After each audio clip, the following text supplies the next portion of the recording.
الحمد لله نحمده ونستعينه ونستغفره ونؤمن به ونتوكل عليه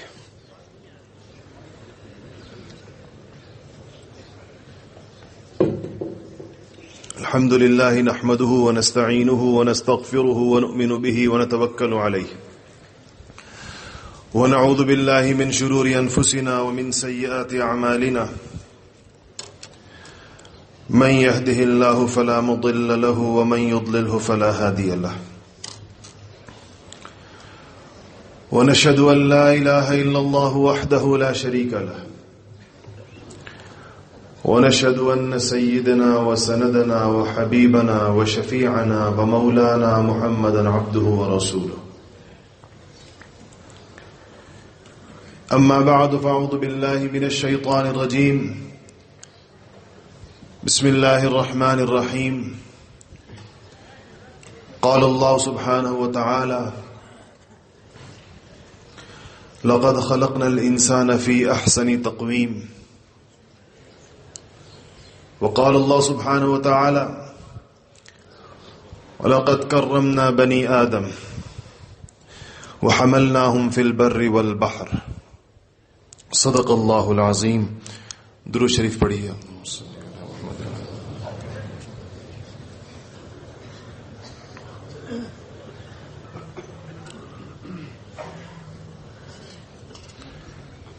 میرے محترم بھائیوں اور دوستو، محترم بزرگوں،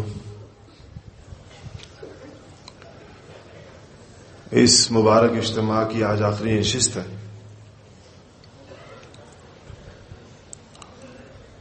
اور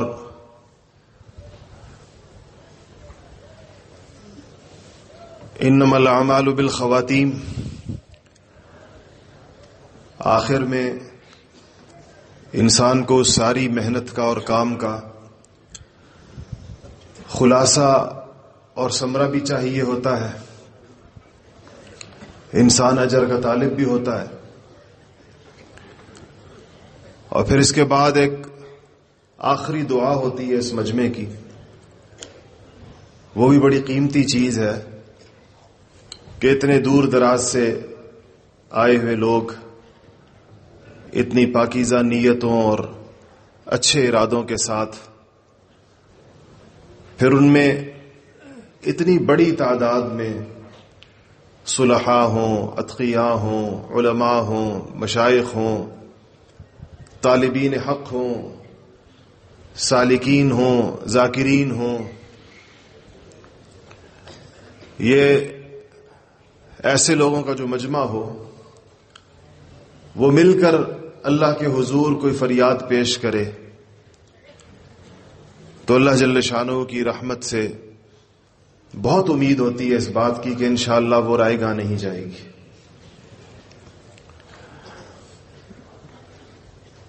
تین دن آپ حضرات نے یہاں پر بیانات سنے،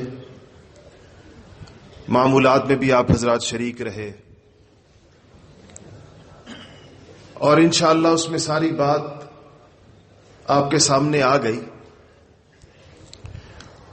اور پوری امید ہے اللہ جل شانہ سے کہ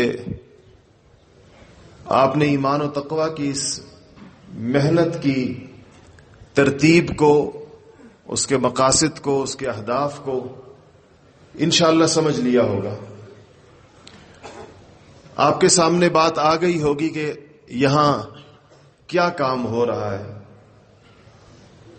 جس محنت کا یہ مرکز ہے، اس میں اور اس کی ذیلی شاخوں میں پوری دنیا میں کیا آواز لگائی جا رہی ہے، کیا بات کی جا رہی ہے، امت کو کس چیز پر لانے کی کوشش کی جا رہی ہے، یہ ساری بات الحمدللہ مختلف حضرات نے آپ کے سامنے پیش کی. اور امید ہے، جیسے میں نے گزشتہ دن عرض کیا تھا، کہ اس بات کو سمجھنے کے لیے اور دل میں اتارنے کے لیے سب سے بہترین اور سازگار فضا میں آپ تشریف فرمائیں. یہ فضا سال میں ایک دفعہ بنتی ہے، علاقائی اجتماعات ہوتے رہتے ہیں، مقامی مجالس ہوتی رہتی ہیں، اور بھی جو محنت کی ترتیب ہے چلتی رہتی ہے، لیکن یہ اجتماع سال میں ایک دفعہ ہوتا ہے. اس لحاظ سے بڑا مبارک وقت ہوتا ہے اور ہم سب کو اللہ جل شانہ سے دل سے یہ دعا کرنی چاہیے کہ یا اللہ یہاں سے ہمیں وہ فکر، وہ کڑھن، وہ درد اور وہ اضطراب لگا کر واپس بھیج جو ہمیں واپس جا کر چین سے نہ بیٹھنے دے، جو ہمیں صحیح معنوں میں، حقیقی معنوں میں دین کی محنت کرنے پر اکسائے، اس کے اوپر آمادہ کرے، اس پر ابھارے، اور ہمیں ایک استقلال کے ساتھ، مستقل مزاجی کے ساتھ، پابندی کے ساتھ اللہ جل شانہ اپنے دین کے کسی مقبول کام میں لگا دے۔ کل عصر کے بعد جو بیان ہوا اس میں آپ کے سامنے جو 3 باتیں خاص طور پر رکھی گئیں کہ جو اس کام کی بنیاد ہے۔ پہلی بات ان میں سے یہ تھی کہ اس کائنات کا سارا فساد اور اس کائنات کی ساری صلاح اور اس کا سدھار اس انسان کے فساد اور سدھار کے ساتھ وابستہ ہے۔ کائنات میں انسان اللہ جل شانہ کی تخلیق کا سب سے بڑا شاہکار ہے۔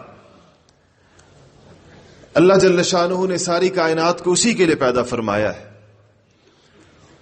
اور اللہ جل شانہ کے احکامات کا براہ راست مخاطب ہے وہ۔ اللہ جل شانہ نے اس میں ایسی صلاحیتیں اور استعداد رکھی ہے کہ کوئی اور مخلوق اس کا مقابلہ نہیں کر سکتی، کوئی اور مخلوق اس کے برابر نہیں ہو سکتی۔ یہ صفات انسان کے اندر بالقوہ، استعداد کے اعتبار سے، تخلیق کے اعتبار سے، پیدائش کے اعتبار سے اسے موجود ہیں۔ ان اندر موجود صلاحیتوں کو نکھارنے اور ابھارنے کے لیے اور ان کو منظر عام پر لانے کے لیے انبیاء علیہم الصلوۃ والسلام اس دنیا میں تشریف لاتے ہیں۔ اسی لیے انبیاء علیہم الصلوۃ والسلام کی محنت انسانوں پر ہوتی ہے، وہ انسانوں میں ان کی صلاحیتوں کو ابھارتے ہیں، اس کو جیسے کسی کلی کو پھول بنایا جاتا ہے۔ کلی سے پھول بننے کا ایک عمل ہے، اگر وہ عمل جس نزاکت کے ساتھ وہ انجام پذیر ہوتا ہے، اگر اس نزاکت میں کوئی معمولی سا فرق آ جائے تو پتیاں ٹوٹ جاتی ہیں اور وہ کلی پھول نہیں بن سکتی۔ ایسے ہی انبیاء علیہم الصلوۃ والسلام انسانیت کے اس جوہر کو، اس کی تمام تر لطافتوں اور اس کی تخلیق کی باریکیوں کا خیال رکھتے ہوئے اس کلی سے ایک ایسا پھول بناتے ہیں کہ پھر سارا عالم اس پھول کی خوشبو سے معطر ہو جاتا ہے۔ پوری دنیا اس پھول کی رنگت، اس کی خوشنمائی اور زیبائی اور اس کی خوشبو اور اس کی نکھت سے فائدہ اٹھاتی ہے۔ اور یہ کوئی ایسی بات نہیں ہے کہ جو فقط کتابوں میں لکھی ہو، دنیا نے دیکھے ہیں وہ لوگ، تاریخ نے اور چشم فلک نے وہ لوگ دیکھے ہیں جو حضرات انبیاء نے تیار کیے، اور پھر ان سے انسانیت کو جو فائدہ پہنچا، ان سے انسانیت کے لیے جو نمونے قائم ہوئے، انسانیت کے سامنے جو اسوہ آیا، انسانیت نے جو رویے سیکھے ان سے، وہ بھی تاریخ کے صفحات میں اور مسلمانوں کے عظیم الشان علمی کارناموں میں، احادیث اور آثار کی کتابوں میں اپنی جزیات سمیت محفوظ ہے۔ کوئی چیز اس میں سے ایسی نہیں جو کوئی مورخانہ مبالغہ آرائی ہو، کوئی خطیبوں کی باتیں ہوں، مقررین نے کوئی فسو باندھا ہو، ایسا نہیں۔ یہ حقیقت تھی، اور حقیقت یہ ہے کہ دنیا کی سب سے بڑی ضرورت اس اعتبار سے انہوں نے پوری کی، اپنوں اور غیروں دونوں نے اس بات کا اعتراف کیا۔ ساری دنیا اس بات کو مانتی اور تسلیم کرتی۔ تو جب انسان کے فساد اور انسان کی صلاح پر اس دنیا کا مدار ہے، دنیا کی فساد اور صلاح کا مدار ہے، تو آپ سوچیں کہ اس انسان کا کسی درست عمل میں لگنا اور اس کا اپنی اصلاح اور اپنے تزکیے کی طرف متوجہ ہونا کتنی بڑی بات ہوگی۔ یہاں جو پہلی بات کی جاتی ہے ہمارے ہاں، وہ یہی کہ اس پوری دنیا کے ہر انسان کو اس بات کی طرف متوجہ کیا جائے، ہر مسلمان کو اس بات کی طرف متوجہ کیا جائے کہ وہ اپنی اصلاح اور اپنے تزکیے کو دنیا کا سب سے اہم کام سمجھے۔ یہ اس کو پتا ہو کہ اس کے من کی دنیا کے ساتھ اس باہر کی پوری دنیا کا تعلق ہے۔ یہ ہو نہیں سکتا کہ ایک انسان کے اپنے اندر کی دنیا ٹھیک نہ ہوئی ہو اور وہ باہر کی دنیا کی اصلاح کا بیڑا اور جھنڈا اٹھائے کہ میں دنیا کو ٹھیک کروں گا۔ یہ اس کا نقطہ آغاز نہیں ہو سکتا کہ وہ دنیا کو ٹھیک کرنے کا بیڑا اٹھا لے اور خود اس کا دل جو ہے وہ ویران ہے، خود اس کے اندر کی دنیا جو ہے وہ جاہ و مال کی ناجائز غلاظتوں سے لتھڑی بھی ہو، اور وہ سمجھے کہ اس کے ذریعے سے کوئی اصلاح اور ارشاد کا کام دنیا میں ہوگا، انسانیت کو کوئی فائدہ ہوگا، ایسا نہیں ہوتا۔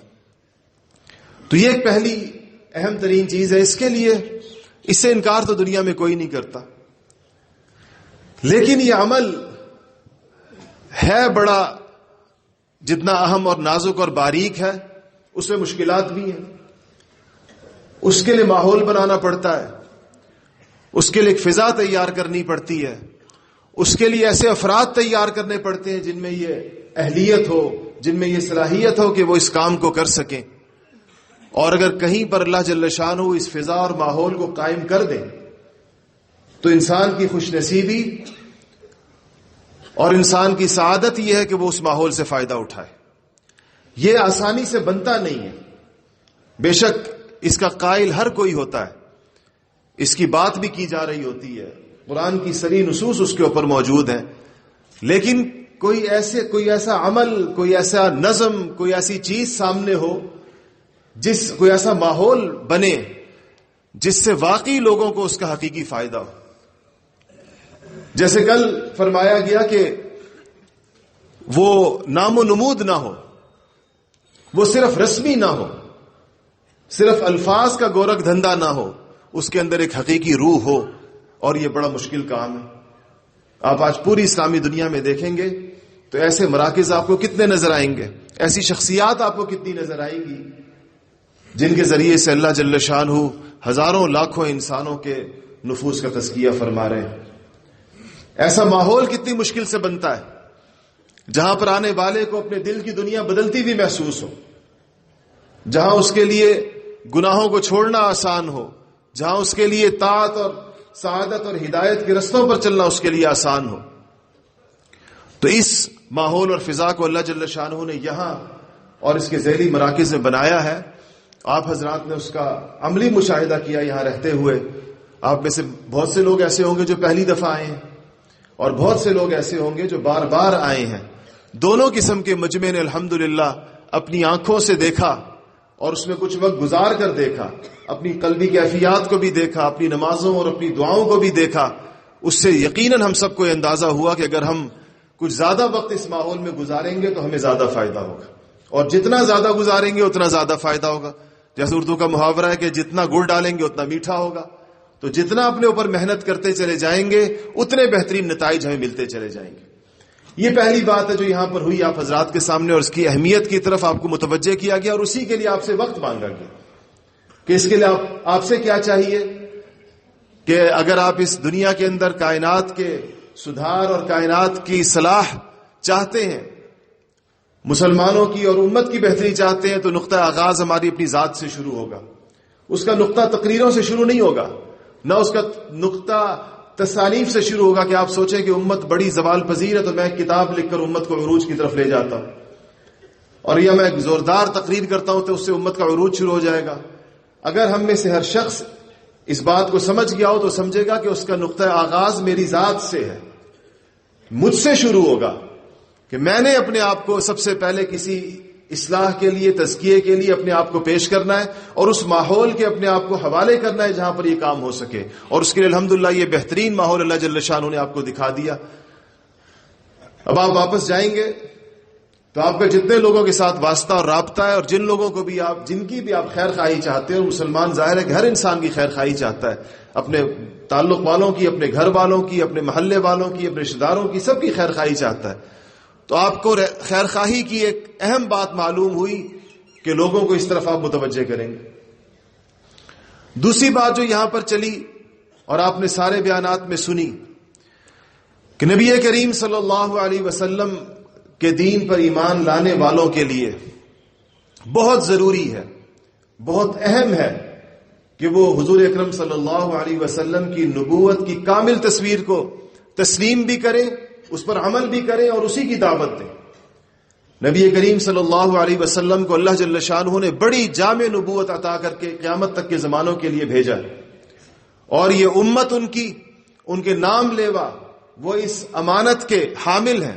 یہ امانت اب ان کے پاس ہے جس کو انہوں نے اپنی زندگیوں کے اندر لا کر پوری انسانیت کو دکھانا ہے کہ یہ وہ جامع نبوت ہے نبی کریم صلی اللہ علیہ وسلم کی، جس کے علاوہ انسانوں کے پاس کوئی راستہ نہیں، جس کے علاوہ انسانوں کے پاس کوئی صورت نہیں ہے کامیاب ہونے کی، نہ دنیا میں اور نہ آخرت میں۔ اس نبوت کی کامل تصویر، اس کے تمام شعبوں کے اندر دین کو زندہ کرنا اور اس کے تمام شعبوں کے دین کو زندہ کر کے انسانیت کے سامنے رکھنا، یہ ہماری اولین ذمہ داری ہے۔ اس میں ہم کسی قسم کی کوتاہی کے مرتکب نہیں ہو سکتے۔ ہمارے بزرگوں نے جب بھی اس خطے میں ایسی کوئی صورتحال پیدا ہوئی جس میں اسلام کے کچھ شعبے دنیا سے مٹنے یا ان کی روح نکلنے کا اندیشہ ہوا، تو انہوں نے پھر اپنے تن من دھن کی بازی لگائی۔ اس قریب کے زمانے میں بر صغیر پاک و ہند میں پچھلے 150 سالوں میں شاید شیخ الہند رحمۃ اللہ علیہ سے بڑی شخصیت نہ پیدا ہوئی ہو۔ اللہ جل شانہ نے جس جامع طریقے کے ساتھ ان سے دین کا کام لیا، اس کی مثال نہیں پیش کی جا سکتی۔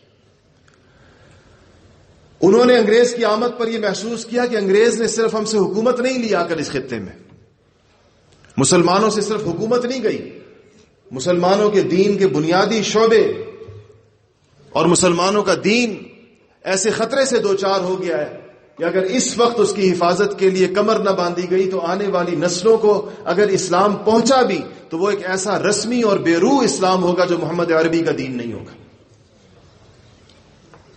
تو انہوں نے ایک مدرسے میں بیٹھے ہوئے، مدرسے کی چٹائی پر بیٹھ کر دین کے تمام شعبوں کو زندہ کرنے کا جب عزم کیا تو اس کا ایک اولین تقاضا ان کے سامنے یہ تھا کہ انگریز کو اس خطے سے نکالا جائے۔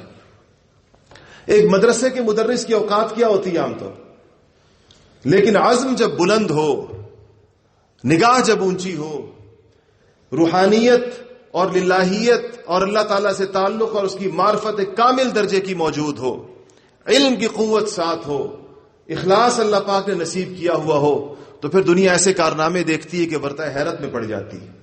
اس مدرسے کی مسند سے، مدرسے کی چٹائی سے، دنیا بھر کے عالمی رہنماؤں سے ان کے روابط، شاگردوں کی ایسی کھیپ تیار کی کہ انسان حیران ہو جاتا۔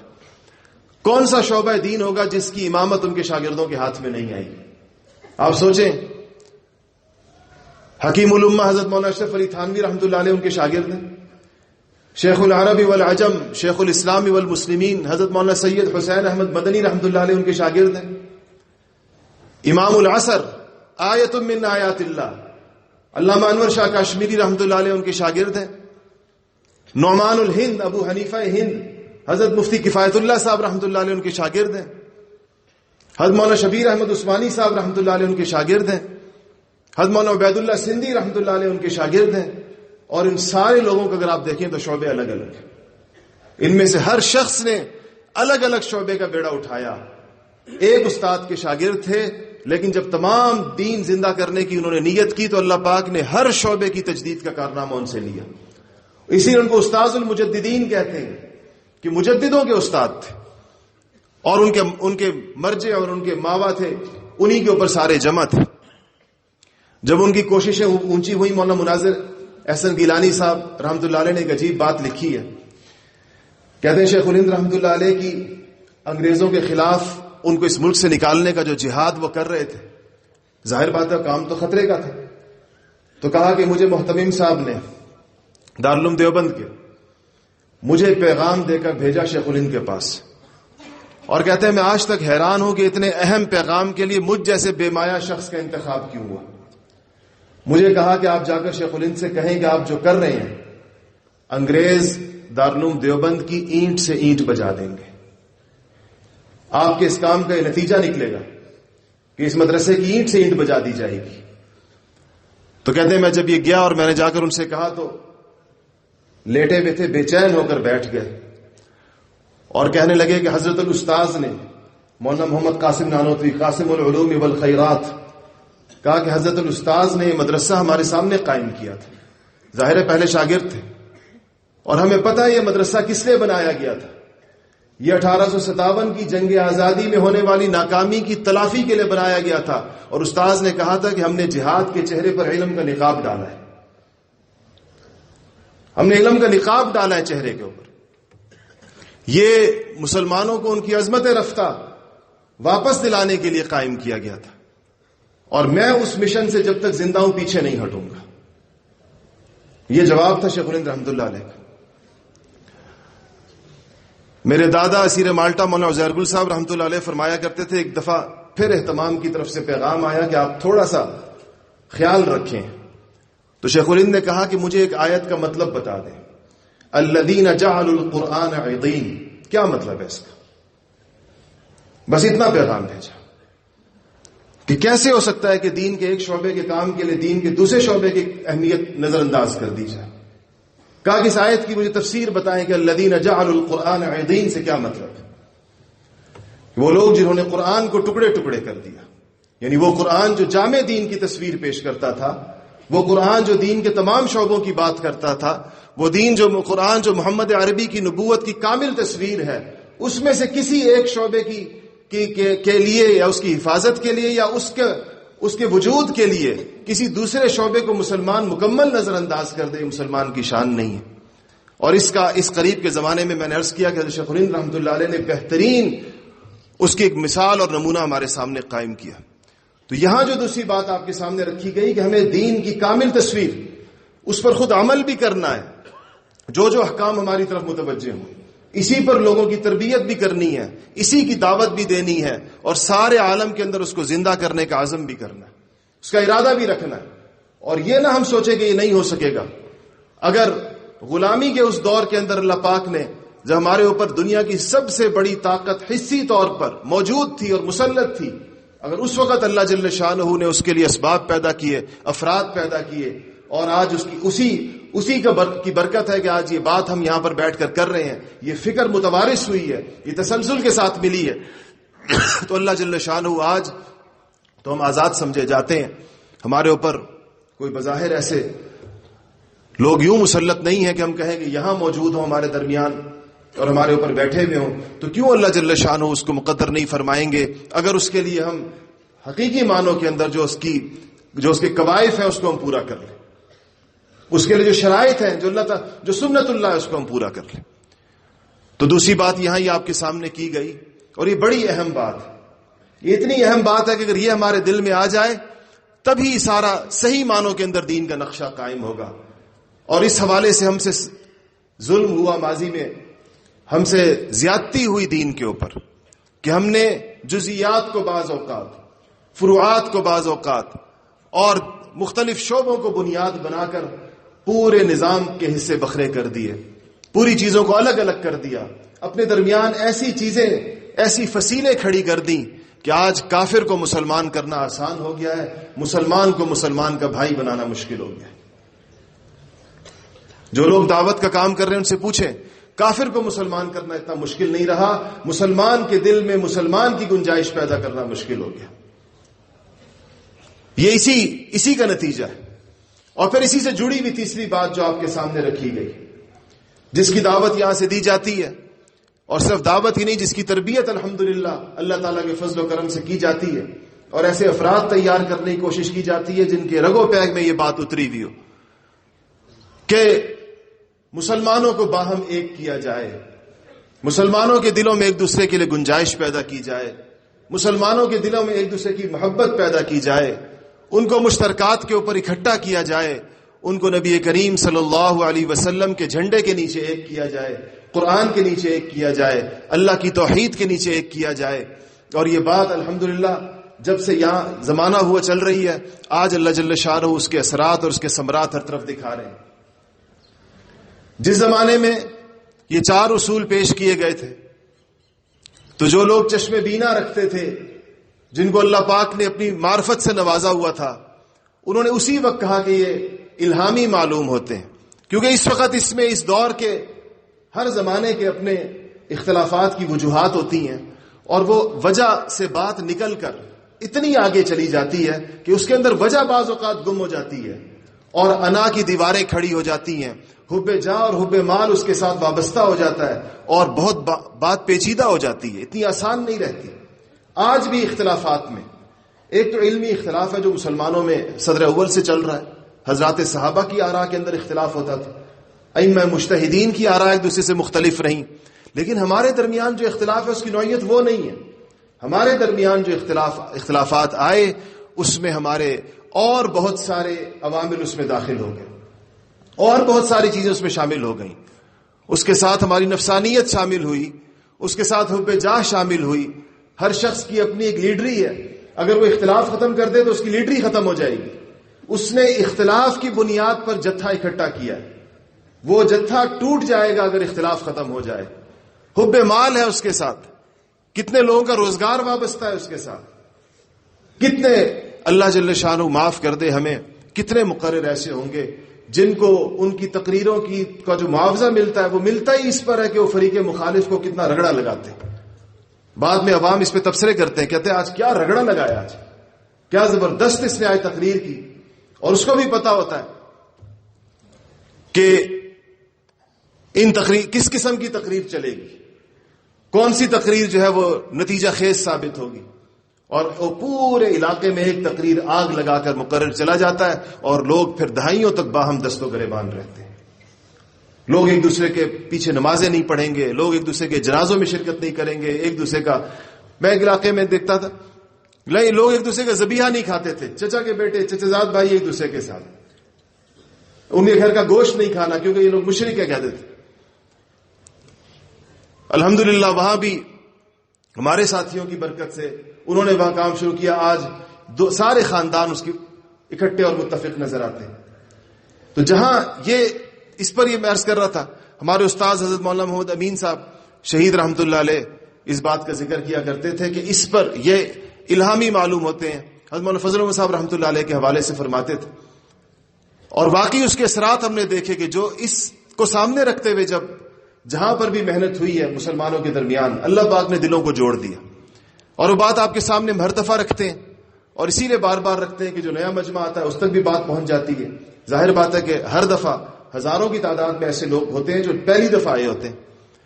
تو اس میں جو پہلی بات کی جاتی ہے وہ یہ ہے کہ یہ خاص طور پر علماء کی طرف، کیونکہ زیادہ کام علماء کا ہوتا ہے، لیکن عوام بھی ذہن بھی بناتی ہے، اس میں اپنا حصہ بھی ڈالتی ہیں کہ توحید اسلام کا بنیادی اصول ہے. توحید کو بیان بھی کیا جائے گا، توحید پر لوگوں کو لایا بھی جائے گا، وہ تو بنیاد ہے.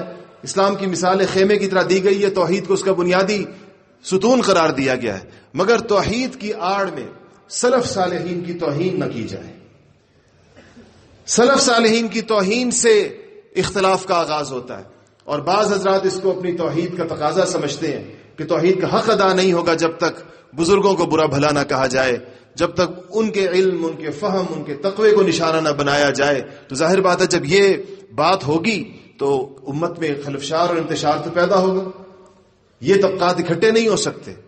سلف صالحین کا احترام کرنے والے، ان پہ اعتماد کرنے والے، ان کے علم اور ان کے تقوی سے اپنا ناطہ جوڑنے والے، وہ اور ان کی گستاخی اور ان کی توہین کرنے والے کیسے ایک جگہ اکٹھے ہو سکتے ہیں، کیسے ایک چھت کے نیچے بیٹھ سکتے ہیں؟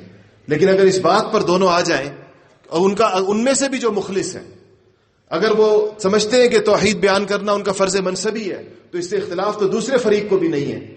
لیکن توحید ویسے بیان کی جائے جیسے قرآن کا لب و لہجہ ہے، جیسے حضرات صحابہ نے جیسے بیان کی، جیسے کہ سلف صالحین نے خود جن کی زندگیاں توحید کے اوپر گزری. اور اسی طرح نبی کریم صلی اللہ علیہ وسلم کے ساتھ محبت جزو ایمان ہے، ایمان کا حصہ ہے. مگر حضور اکرم صلی اللہ علیہ وسلم کی محبت اور عشق کے نام پر شرکیہ اور کفریہ افعال نہ کیے جائیں، بدعات اور خرافات کے بازار نہ گرم کیے جائیں.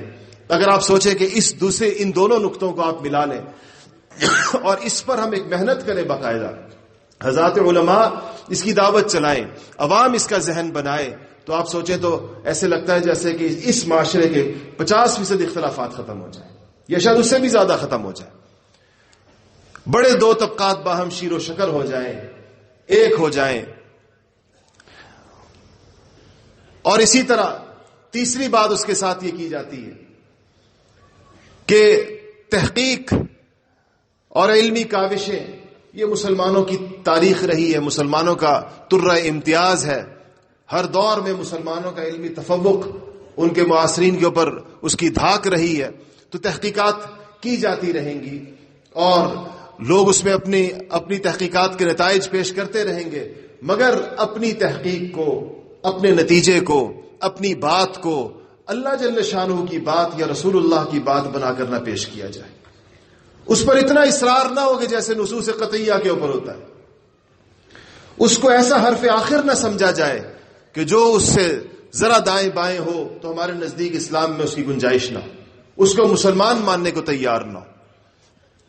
یہ شاید آج کے دور کا، ہر زمانے کی کوئی چیز اٹھ جاتی ہے، کوئی دب جاتی ہے، اس دور کا شاید سب سے بڑا مسئلہ، اور ہر گزرتے دن کے ساتھ اس میں مزید پیچیدگی پیدا ہو رہی ہے۔ تو وہ یہ جو لوگ اپنی تحقیقات لے کر اٹھے ہیں، انہوں نے اپنی تحقیق کی وجہ سے امت کی 1400 سالہ اجتماعی دانش سے اپنا ناطہ توڑ دیا، اس تسلسل کو توڑ دیا، اس اجماع سے باہر نکل گئے ہیں۔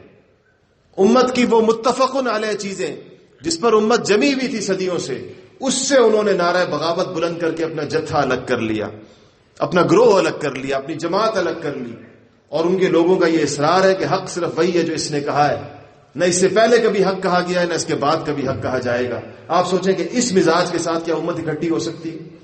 اگر ہر شخص کے متوسلین، ہر شخص کے متعلقین، ہر شخص کے معتقدین، ہر شخص کے تلامذہ اور منتسبین وہ یہ نعرہ لے کر کھڑے ہو جائیں کہ ہمارے استاد نے یا ہمارے شیخ نے یا ہمارے اس مفکر نے یا ہمارے اس مدبر نے، اس نے جو کچھ کہا ہے وہ ویسا ہی حق ہے اور اتنا ہی سچا ہے جیسے اللہ کا قول سچا ہے، جیسے رسول اللہ سچے ہیں، اور اس کے علاوہ سارا کچھ باطل ہے۔ اگر اس فکر کے ساتھ لوگوں میں یہ گروہ مسلمانوں میں پیدا ہوئے تو کیا یہ امت کبھی اکٹھے ہو سکتی؟ کبھی اس کا اتفاق ہو سکتا ہے؟ ہاں، اپنی تحقیقات لوگ پیش کرتے ہیں، اور دیکھیں کبھی علم کا صحیح ذوق رکھنے والے اور حقیقی فقاہت رکھنے والے حضرات اپنی آراء کس لب و لہجے میں پیش کرتے ہیں، کس طرح ان کا انداز کیسے ہوتا ہے کہ یہ بات دل میں آئی ہے، اگر صحیح ہے تو اللہ کی طرف سے ہے، اگر غلط ہے تو شیطان کی طرف سے ہے، اہل علم کے ملاحظے کے لیے پیش ہے، اہل علم اس پہ غور کریں، اگر وہ اس پہ اتفاق کریں اس کے ساتھ اور اس کو درست سمجھے تو ایک بات دل میں آئی ہے، نہ سمجھے تو اس کو رد کر دیں، مجھے اس پر اصرار نہیں ہے۔ ہم نے تو اپنے بزرگوں اور اپنے استادوں کی کتابوں میں یہ انداز دیکھا، یہ طرز دیکھا ہے اپنی آراء کو پیش کرنے کا۔ اس سے بھلا کبھی کوئی فرقہ وجود میں آ سکتا ہے اس رائے کے اوپر؟ جب پیش کرنے والے کا انداز ایسا ہوگا تو اس کو پڑھنے والے، اس کو ماننے والے، اس کے تلامذہ اور شاگرد، وہ بھی ان کے اندر کتنی احتیاط اور ان کے اندر کتنا خیال آئے گا کہ اجتہادی چیزوں کو اور تحقیقی چیزوں کو تو اس طرح پیش کرنا چاہیے۔ ہم نے اجتہادی چیزوں کے اوپر بھی یا اپنی تحقیقات کے اوپر بھی تلوار لے کر کھڑے ہو گئے کہ اس سے اختلاف کا کسی کو حق نہیں ہے، اگر ہمارا بس چلے تو اس کا سر قلم کر دیں۔ حضرت فرماتے ہیں، قصہ عام طور پر سناتے ہیں کہ ایک علاقے کے اندر مختلف اختلاف ہوا تو وہاں جانا ہوا حضرت کا، ان سے دونوں ادھر ایک فریق کا موقف یہ تھا کہ نسوار ڈالنے والا جو ہے وہ کافر ہوتا ہے۔ دلیل اس کی یہ تھی کہ چونکہ نسوار ڈالنے سے ان کا خیال تھا کہ وضو ٹوٹ جاتا ہے، اور جب وضو ٹوٹ جاتا ہے تو بغیر وضو کے جو سجدہ کرتا ہے تو وہ بغیر وضو کے سجدہ کرنے والا عمدن وہ کافر ہو جاتا ہے، تو نسوار والا بھی کافر ہو گیا۔ اب یہ صغرا کبرا آپ دیکھیں کیسے زبردست بنائے گئے۔ اختلاف شاید اس سے ہوا ہوگا ابتدا کے اندر کہ ایک کا خیال ہوگا کہ نسوار کی شرعی حیثیت پہ اختلاف ہوا، کفر پہ جا کے اختتام ہوا۔ تو ہمارے بہت سارے اختلافات اسی قسم کے ہیں۔ جب ہم اس پہ غور کریں گے تو بہت سارے اختلافات کی بنیاد اسی نوعیت کی نکلے گی جس پر آج کفر اور شرک کے اور بدعت اور اس کے فتوے جو ہیں آزادانہ بے محابہ ایک دوسرے کے اوپر لگائے جا رہے ہیں، اور اس کی بنیاد کے اوپر ایسا اختلاف اور انتشار پیدا ہوا ہے کہ میں نے عرض کیا کہ ان کافروں کو مسلمان کرنا آسان ہو گیا ہے، ان مسلمانوں کو اکٹھا کرنا مشکل ہو گیا۔ اور اگر آپ صحیح پوچھیں کسی عالم سے کہ یہ اس دونوں میں سے کون سا کام زیادہ اہم ہوگا کہ امت واقعی امت بن جائے، حقیقی معنوں کے اندر وہ امت کہلائے کہ یہ رسول اللہ صلی اللہ علیہ وسلم کی امت ہے، یہ بڑا کام ہوگا، یا اور لوگوں کو اس پھٹی ہوئی اختلاف انتشار والے مجمع کے اندر شامل کرنا؟ آج جو نیا بندہ مسلمان ہوتا ہے، آپ یقین کریں وہ اتنا پریشان ہوتا ہے، وہ جس کے ہاتھ پر مسلمان ہوتا ہے اس کا بھی کوئی نام ہوتا ہے، پھر اس کا واسطہ کسی اور سے پڑ جاتا ہے تو وہ حیران ہوتا ہے کہ میں صحیح مسلمان ہوا ہوں یا نہیں ہوا ہوں۔ کئی لوگوں نے یہ بتایا کہ ایک کو لوگ مسلمان ہوئے تو پاکستان میں جو عنوان ہے مختلف، کسی ایک کے ہاتھ میں مسلمان ہوئے، دوسرے سے ملاقات ہوئی تو اس نے کہا تم تو مسلمان ہی نہیں، ان کو تم کافر سمجھتے ہیں۔ وہ حیران تھا کہ ہم مسلمان ہو کر بھی میں کافر ہوں، میں تو اپنی طرف سے مسلمان ہوا تھا۔ اس دوسرے نے بتایا کہ وہ تم جن کے ہاتھ تم مسلمان ہوئے ان کو تم کافر سمجھتے ہیں۔ اب وہ جا کر کہا چلو پھر تم مجھے مسلمان کرو۔ ان کا چلو ہم تمہیں مسلمان کرتے ہیں، اب تم صحیح والے مسلمان ہو۔ ان کے ہاتھ مسلمانوں کو پہنوں کے پاس گیا تو انہوں نے کہا تم تو کافروں کے ہاتھ چڑھ گئے تھے، انہوں نے تمہیں پھر کافر کر دیا۔ اس کو سمجھ میں نہیں آتا، اس کو جس طرح گیند فٹ بال کی طرح ادھر سے ادھر ایک کک مارتا ہے، دوسرا ادھر سے کک مارتا ہے، بالآخر وہ بیچارہ اس نتیجے پر پہنچتا ہے کہ وہ پچھلا مذہب ہی ٹھیک تھا۔ تو یہ تیسری چیز اس کے ساتھ۔ اور چوتھی چیز یہ ہے کہ جو دین کے مختلف شعبے ہیں ان کے درمیان ایسے تقابل کی فضا، ان کے درمیان ایسی بات نہ کی جائے جس سے کسی ایک کی اہمیت اور دوسرے کو کمتر ثابت کیا جائے۔ جس کام میں انسان خود لگا ہوا ہو اس کو سب سے اعلیٰ اور افضل سمجھے، جس کام میں دوسرے مسلمان لگے ہوں اور وہ بھی دین کا تقاضا ہو اس کو وہ کچھ بھی نہ سمجھے۔ اور یہ دل آزار جملے آپ لوگوں سے سنتے ہوں گے، اپنے کاموں کی ایسی بڑائی اور اس کے ایسے بعض اوقات دیگر شعبوں کے بھی فضائل اس پر ہم چسپاں کر دیتے ہیں، لیکن اس کے ساتھ تعبیر ایسی اختیار کرتے ہیں کہ دین کے باقی سارے شعبوں کا انکار ہوتا ہے۔ جو سمجھدار ہوتا ہے اس کی تعبیر بھی سمجھداری والی ہوتی ہے، بندہ سمجھ جاتا ہے۔ جو بیوقوف ہوتا ہے وہ پھر سیدھا سیدھا کہہ دیتا ہے بعض اوقات۔ لیکن یہ مزاج بہت خطرناک ہے، چاہے کسی بھی شعبے سے وابستہ لوگوں کا۔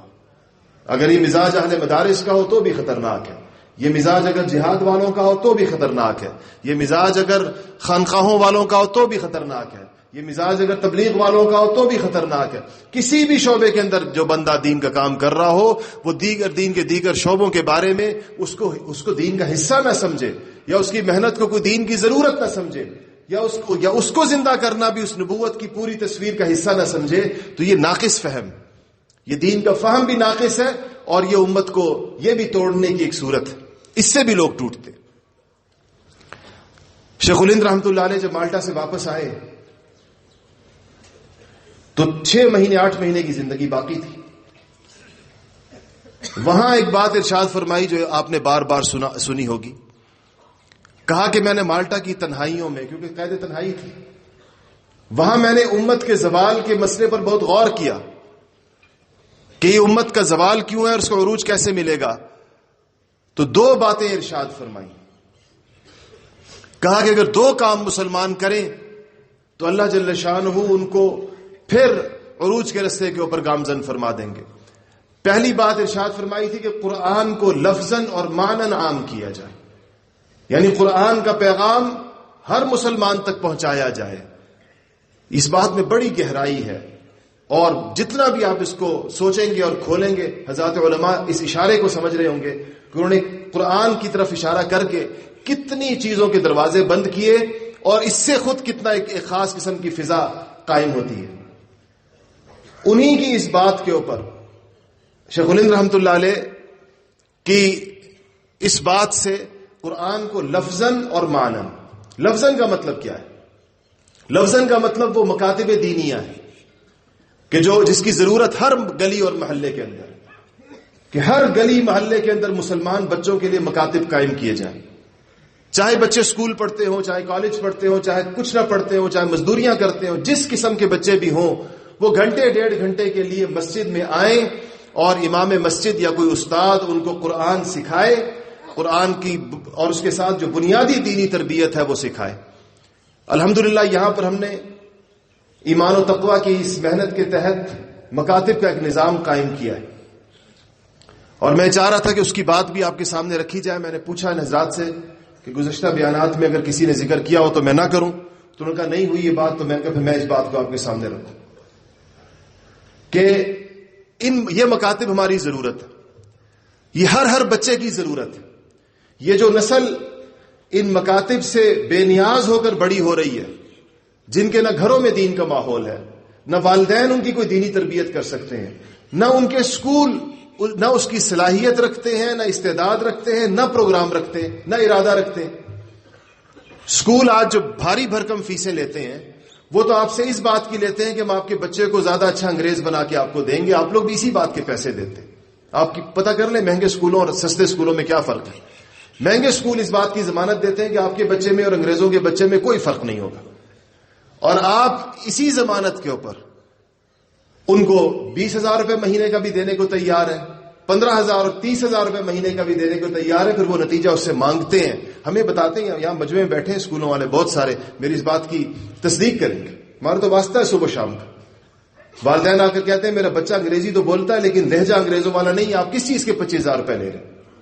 اس کا لہجہ تو ابھی تک دیسیوں کی طرح کا ہے, اسی طرح کا جیسے اس ملک کے لوگوں کا. آپ کو ہم نے فیس پیسے کس بات کے دیے؟ بچہ تو صحیح انگریز نہیں بنا.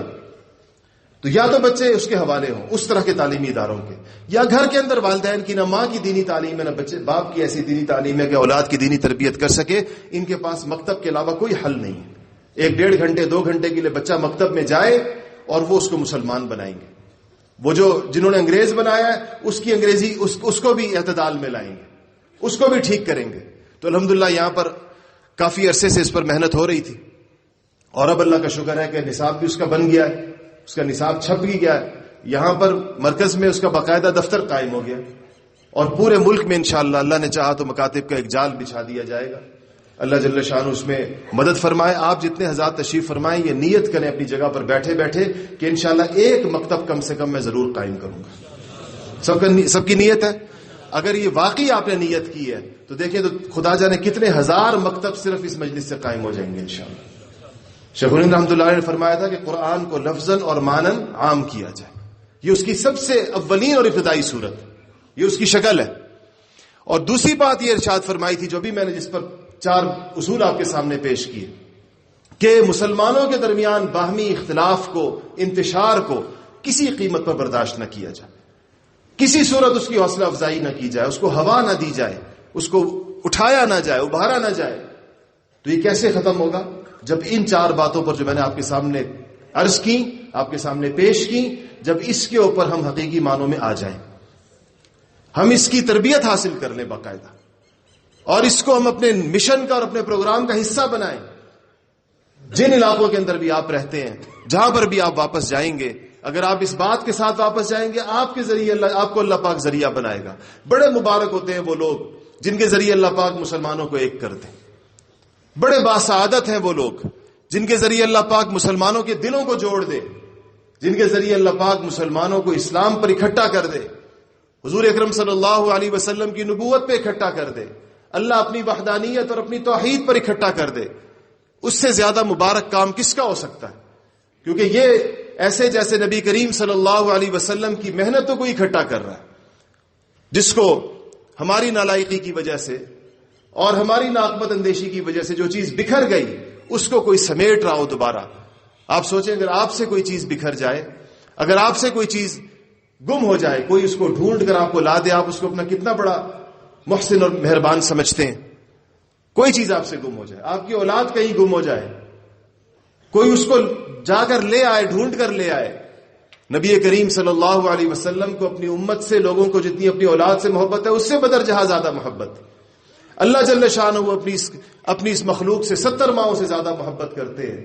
تو جو ان کو ان بکھرے ہوئے تتر بتر لوگوں کو اکٹھا کر کے اللہ اور رسول کے پاس لے آئے گا, حضور کے دامن میں لے آئے گا, وہ قیامت کے دن نبی کریم صلی اللہ علیہ وسلم کی کیسی محبتوں اور شفقتوں کا مورد ہوگا وہ شخص. آپ تصور کریں ذرا اس بات کو. اس سے یہ کوئی معمولی کام نہیں ہے, کوئی چھوٹی بات نہیں ہے. یہ اس کے لیے ہم یہاں پر جو ہمارے ہاں اوقات مانگے جاتے اس تربیت کے لیے مانگے جاتے. اور الحمدللہ اس کو لے کر جہاں جہاں پر ساتھی گئے, جہاں جہاں پر بھی ساتھیوں نے اس کے اعتبار سے محنت کی. ہمارے ساتھی ملائیشیا میں کہنے لگے کہ ہمارے ہاں اللہ جل شانہ کی طرف سے تھا, تبلیغی جماعت بھی اختلاف ہو گیا, 2 جماعتیں بن گئیں. دونوں جماعتوں نے ہمارے ساتھی سے کہا کہ ایک جماعت نے کہا کہ ہم آپ کی جگہ کو اپنا مرکز بناتے ہیں اور یہاں سے جماعتوں کی تشکیل ہوگی, سب کچھ ہوگا, بس آپ نے دوسروں کو یہاں پھر ان کو منع کر. انہوں نے پہلے ترتیب یہ بنائی بھی تھی کہ ہر مہینے جماعت آتی تھی, تو ہمارے ان ساتھی نے جو عالم ہیں, ہمارے حضرت کے مجاز ہیں, وہاں پر تحریک کا کام کرتے ملائیشیا میں, انہوں نے کہا کہ 1 مہینہ ایک مرکز سے جماعت آئے گی, دوسرا مہینہ دوسرے مرکز سے جماعت آئے گی, دونوں کے ساتھ ہم دونوں کو جوڑ کر چلیں گے. تو ان میں سے ایک نے کہا کہ آپ ہمیں اپنا باقاعدہ مرکز اس کو بنانے دیں, ہمارا سارا مجمع یہیں آیا کرے گا, بس دوسروں کو آپ نے پھر روکنا ہے. تو انہوں نے یہاں بات بھیجی مشورے میں. ہمارے حضرت نے ہم سے بھی مشورہ لیا, حضرت مولانا سید اللہ شاہ صاحب سے بھی لیا, مجھے بھی حضرت نے کہا بتاؤ اس بارے میں. ہم سب کی اپنی رائے یہی ہوئی کہ ہم اس محنت کے مجموعے کے ساتھ ہیں، ہم اس اجتماعیت کے ساتھ ہیں۔ کسی فریق کی ایک طرف، چاہے بے شک مرکز بنانے میں ان کا کوئی فائدہ بھی ہو ہمارے ساتھیوں کا، ظاہر بات ہے ان کا کہنا تھا تشکیل، لیکن ہم اس انتشار کے اندر کسی ایک طرف نہیں ہوں گے۔ ان کو یہی پیغام بھیجا گیا کہ یہ جگہ دونوں کے لیے کھلی ہے، دونوں کا گھر ہے، دونوں آئیں، دونوں اپنی جماعتیں بھیجیں، یہاں سے جو کرنا چاہیں کسی ایک کے ساتھ۔ اس کا الحمدللہ فائدہ پورے اس کا، آپ سوچیں جو پوری فضا اور ماحول علاقے کی ہوتی ہے، اس سب کے اندر اس کا پیغام کی، اس بات کا، اور اس سے مسلمانوں کے درمیان ایک ایسی جگہ کے اوپر جہاں اور بھی زیادہ ضرورت ہوتی ہے۔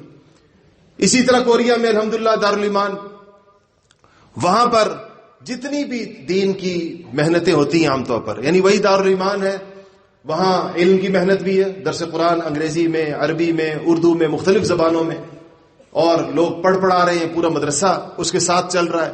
وہی خانقاہ ہے، وہاں پر مستقل ذکر کی مجلس ہوتی ہے، اور ذکر کی مجلس مجھے اس کی اس لیے بڑی قدر و قیمت ہوتی ہے کہ وہ ایک بہت بڑی یونیورسٹی ہے جس میں 10-15 ہزار لوگ پڑھتے ہیں، جن میں صرف 200 مسلمان ہیں، اور وہ آپ سوچیں کہ اللہ کے انکاری دہریوں اور کافروں کے اتنے بڑے مجمع میں سے جب یہ 40-50 لوگ لا الہ الا اللہ اور الا اللہ اور اللہ کی ضربیں اور یہ آوازیں آسمان پر جاتی ہوں گی، تو اس کی کیا سما بنتا ہوگا اس کا، کہ یہ آواز وہاں سے آ رہی ہے جہاں چاروں طرف شرک کا اور کفر کا بازار ہے، کفر اور شرک کے مرکز میں سے آواز آ رہی ہے کہ اللہ ایک ہے۔ تو وہاں پر ساتھ یہ کام بھی الحمدللہ، اصل مرکز تو اسی کا دارالایمان ہے، لیکن سارے لوگ اس کو اپنا گھر سمجھتے ہیں، سب وہاں پر جماعتیں آتی ہیں، جماعتوں کی تشکیلات بھی ہوتی ہیں، پڑھائی چل رہی ہے۔ یہی وہ مبارک فضا ہے جس کو دیکھنے کی حسرت اور تڑپ ہے ہمارے حضرت کے دل میں۔ کتنا عرصہ پہلے یہ کتابیں لکھی گئی تھی، آپ نے حضرت کی کتابیں دیکھی ہوں گی، اور میں خاص طور پر بیان میں ضرور عرض کرتا ہوں کہ ان کتابوں کو ضرور دیکھیں۔ راہ اعتدال آپ نے دیکھی ہوگی، راہ محبت آپ نے دیکھی ہوگی، مسلک اعتدال دیکھی ہوگی، راہ محبت دیکھی ہوگی۔ یہ کم سے کم میرا اندازہ ہے 20-25 سال یا شاید اس سے بھی پہلے کتابیں لکھی گئی تھی۔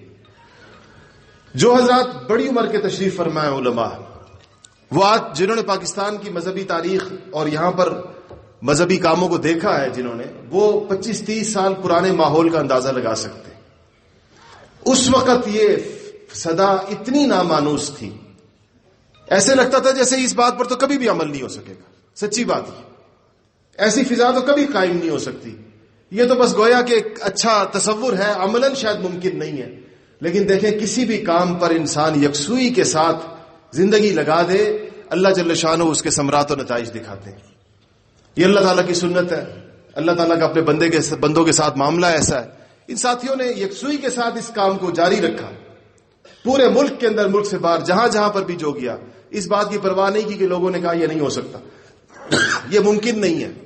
اختلاف اتنا بڑھ چکا ہے کہ یہ ختم نہیں ہو سکتا، نفرتیں اتنی بڑھ چکی ہیں کہ ایک نہیں ہوا جا سکتا۔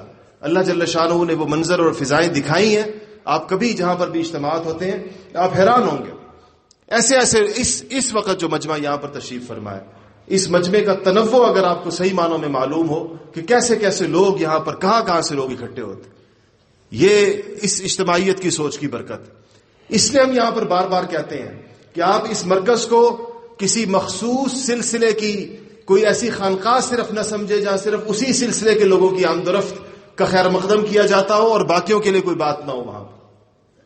یہ پورے عالم کے انسانوں اور مسلمانوں کا مرکز ہے، دین کی کسی بھی کام سے اور محنت سے وابستہ لوگوں کا مرکز ہے، کسی بھی شیخ سے وابستہ، کسی کے ساتھ کسی بھی سلسلے سے وابستہ لوگ، یہ ان سب کے لیے اس کو کھلا رکھا گیا ہے، اور سب کو اسی سیر چشمی کے ساتھ، اسی فراخ دلی کے ساتھ ان کو خیر مقدم کیا جاتا ہے، جیسے کہ اپنے سلسلے کے ساتھی جو اس میں باقاعدہ جڑے ہوتے۔ یہاں تو جب بیعت کا وقت آتا ہے تو ہمیں زبردستی اور بالجبر بیعت کرانی پڑتی ہے حضرت سے، ہر دفعہ یہی ایک قضیہ ہر دفعہ چھڑ جاتا ہے کہ کرائی جائے۔ کل بھی رات ساتھی آئے ہوئے تھے، کتنا بڑا مجمع رہ گیا بیعت سے، تو اس نے کہا رہنے دو، جو رہ گیا رہنے دو۔ حالانکہ یعنی یہ اجتماع کا اصل مقصد یہ نہیں ہے کہ صرف لوگ بیعت ہو جائیں اور مطمئن ہو جائیں. سچی بات یہ ہے, آپ سب اس بات کو دیکھتے ہوں گے, حضرت تھانوی رحمۃ اللہ علیہ نے اس کا ادراک اتنا پہلے کیا. انہوں نے کہا کہ لوگوں نے بیعت کو یہ سمجھ لیا ہے کہ بس یہی سب کچھ ہے. حضرت کو اس پر اتنا وہ رد عمل پیدا ہوا کہ انہوں نے کہا کہ بس اب لوگوں کو بیعت کرنا بند کر دینا چاہیے, بس اصلاح کرائے ہر بندہ, اپنی بیعت رہنے دو, پھر آخر بعد میں کر لو. حضرت مولانا عبد الرحمان صاحب کامل پوری رحمۃ اللہ علیہ نے خط لکھنے شروع کیے, اور خط پورے ہو گئے تو حضرت نے اجازت بھیجی. تو انہوں نے لکھا کہ حضرت میں تو آپ سے بیعت ہی نہیں ہوں, آپ نے اجازت دے دی, کہا بیعت اب کر لیں گے, اجازت کے بعد کر لیں گے. تو یہ کون سی ایسا مطلب یہ تھا کہ جو کام تھا اصل وہ ہو گیا ہے, اجازت دے دی, کہا بیعت بعد میں ہو جائے گی. تو اس بات کی تو اس پر وہ تھا کہ اصل کام جو ہے کرنے کا وہ کیا جائے. ہم نے آج یہ سمجھا کسی بزرگ کا پلڑا پکڑ لیا, مطمئن ہو گئے کہ نام رجسٹر میں لکھوا دیا, اور اس کی وجہ سے ہم ابھی سفر میں تھے تو ایک جگہ پر ان حضرات نے کہا کہ دورے کے طلبہ بیٹھے ہیں اور سارے لوگ بیٹھے ہیں تو اب بیعت ہوگی. تو حضرت نے فرمایا بیعت نہیں ہوگی. ہمارے جو مقامی ساتھی تھے وہ بھی آ گئے, کہنے لگے نہیں ہونی چاہیے. تو حضرت نے کہا کہ یہ اسی کے اوپر مطمئن ہو جائیں گے کہ بس ہم نے بیعت کر لی, اور اس کے بعد پھر سنبھالے گا کون اور چلائے گا کون, اور ابتدائی معمولات سے لے کر آخر تک سارا سلوک طے کون کرائے گا. یہ نہ بیعت کرنے والے کے ذہن میں ہوتا ہے, اور اللہ معاف کرے نہ جو کہ خود کر رہا ہوتا ہے, اور عام طور پر جو کرا رہا ہوتا ہے اس کے بھی ذہن میں نہیں ہوتا کہ اگلا کام کون کرے گا. تو بس ایک رسم بن گئی اس کی وجہ سے. تو الحمدللہ یہاں پر ٹھیک ہے, یہ ہمارے بزرگوں سے متوارث سے کام ہے, یہ نہیں کہ ہم اس کا انکار کرتے ہیں, سب کرتے ہیں, اور اس کی جو قدر و منزلت ہے وہ بھی دل میں ہے, اس کی برکت بھی تسلیم کرتے ہیں, اس کے سارے ثمرات بھی مانتے ہیں, مگر اس کو ہم نے سچی بات یہ کہ رسم بنا لیا. اب اس کی حقیقت اس کو لوٹانے کا وقت ہے کہ حقیقت کے اوپر ہم سب کے سب آئیں, کہ ہم کہیں کہ چاہے ہم کسی سے بھی بیعت ہے, اور بیعت ہے یا بیعت نہیں ہے, لیکن ہم پوری سنجیدگی کے ساتھ اپنی اصلاح کی طرف متوجہ ہو جائیں. یہ اصل کام ہے کہ ہم پوری سنجیدگی کے ساتھ سوچیں کہ مجھے اس جھگڑے میں پڑے بغیر مجھے اپنی اصلاح اور اپنا تزکیہ چاہیے. اس کے لیے اس میں کوئی شک نہیں ہے کہ بیعت سے یکسوئی حاصل ہوتی ہے اور اس سے اس کا فائدہ ہوتا ہے, اس کی برکت ہوتی ہے. لیکن اگر ہمیں اس کے حوالے سے کوئی تشویش ہے تو اس تشویش کی وجہ سے ہم مؤخر نہ کریں اپنی اصلاح کے عمل کو, اپنی اصلاح کے اندر ہم تاخیر نہ کریں اس کی وجہ سے کہ جب تک ہماری تشویش رفع نہیں ہوتی ہم ویسے وقت گزارتے رہیں. خدا نہ کرے, اللہ نہ کرے کہ اس میں موت آ گئی تو کیا ہوگا, اصلاح سے پہلے دنیا سے چلے گئے تو کیا ہوگا. تو یہاں الحمدللہ اس بات کو کیا جاتا ہے. آپ نے یہاں پر اس کا اندازہ لگایا کہ اسی تربیت کے لیے در حقیقت وقت مانگا جاتا ہے کہ ایسے لوگ تیار ہوں جو کہ یہ چیز یہاں سے سیکھ کر پھر پوری دنیا کے اندر پھیل جائے. جو جہاں جا کر بیٹھے گا انشاءاللہ یہی فضا وہاں قائم ہو جائے گی. آج آپ دیکھ رہے ہیں ہر دارالایمان کا رنگ. آپ دارالایمان پشاور چلے جائیں, آپ دارالایمان کراچی چلے جائیں, آپ فیصل آباد اور لاہور کی مراکز میں چلے جائیں, آپ کو ایک طرز کے اوپر کام ہوتا ہوا نظر آئے گا. وہاں آپ کو ہر قسم کا مجمع جڑتا ہوا نظر آئے گا. یہاں اس مجمع کے اندر بھی ہر نوعیت کے لوگ, ہر پس منظر رکھنے والے لوگ, الحمدللہ وہ لوگ یہاں پر جمع ہوتے ہیں اور آتے بھی ہیں, اور اس بات کی اہمیت کو سمجھتے بھی ہیں اللہ کے فضل و کرم سے, اور اس کو لے کر پھر جا کر اپنے اپنے حلقوں کے اندر اس بات کی دعوت دیتے ہیں, اس بات کی دعوت کو چلا.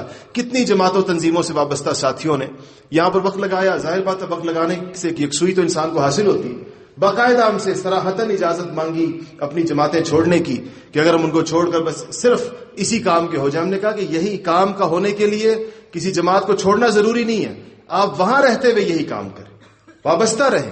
اور یہ اللہ پاک نے جو حقیقت آپ کو سجھائی ہے اوروں کو بتائیں اس کا, کیونکہ خیرخواہی کا تقاضا یہ کہ انسان جس چیز کی خیر سے خود واقف ہو جائے وہ باقیوں کو بھی اس کے بارے میں بتائے. تو یہ بات الحمدللہ یہاں پر آپ کو سمجھ میں خوب آئی. اس کے لیے ہم یہ کہتے ہیں کہ یہ دل کے اندر اتارنے کے لیے اور عمل میں لانے کے لیے وقت لگانا ضروری ہے. 5-6 باتیں اس دعا سے پہلے میں آپ سے اور عرض کر دوں. ایک تو یہ بات جو نخ چلے کی میں نے کی, سب سے اہم بات تو یہ, اس دن بھی آپ نے ارادہ کیا, نیا مجمع آیا ہوا ہے پھر سے ارادہ کر لے کہ جو لوگ فارغ ہیں, گھروں سے ان کو تشویش نہیں ہے, اپنا بندوبست کر کے آئے ہیں, وہ تو اسی اجتماع سے اپنے چلے کا آغاز کر سکتے. اجتماع سے واپس جانے کی بجائے چلہ شروع کر دیں. اور جو ظاہر بات ہے کم وقت کے لیے آئے ہیں ان کو ضرورت ہے واپس جائیں, اور اس نیت سے واپس جائیں کہ میں جا کر اپنے ضروری کام نمٹا کر اور اپنی قلب کو یکسوئی کے لیے جو ضروری کام نمٹانے ان کو نمٹا کر جلد از جلد چلے کے لیے واپس آؤں گا. اس کی نیت تو سارا کا سارا مجمع کر لے انشاءاللہ. تو نیت ہے اس کی سب کی, کس کس کی نیت ہے انشاءاللہ؟ ماشاءاللہ تو ساروں نے نیت کر لی.